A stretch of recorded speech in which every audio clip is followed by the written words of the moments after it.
Hello everyone, আজ চলে আসলাম আমরা পালেরচর মাছ বাজারে। তো পালেরচর তো অনেকটাই দূর, আসতে আসতে আমাদের অনেক দেরি হয়ে গিয়েছে। তো এই দেখুন চলে এসেছি পালেরচর। এত এত মাছের সমারোহ দেখে আমার তো মাথা ঘোরাচ্ছে, কোনটা থেকে কোনটা নিব। তো এখানে মাছ আমরা নিতে আসছি আজকে। আগে দেখিনি কী কী মাছ নেওয়া যায়। তো দেখতে থাকুন পালেরচর মাছ বাজারটা কেমন।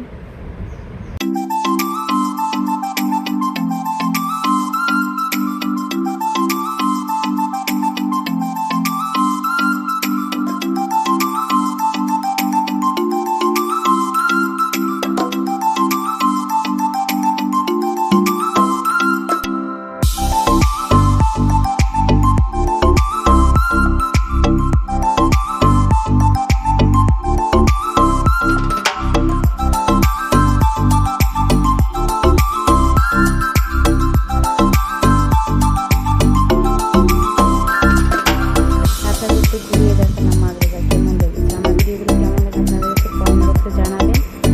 আর লাইক কমেন্ট করতে ভুলবেন না। আপনারা ভিডিও দেখে যদি পছন্দ করে থাকেন আমাকে তাও জানাবেন, আমি আগ্রহী হব ভিডিও দেওয়ার জন্য। দেখুন আমরা আজকে কিছু মাছ নিয়ে এসেছি, এখানে চিংড়ি মাছ ছিল, ইলিশ মাছ ছিল। যারা যারা পালেরচর যেতে চান যেতে পারেন। আল্লাহ হাফেজ, ভালো থাকবেন।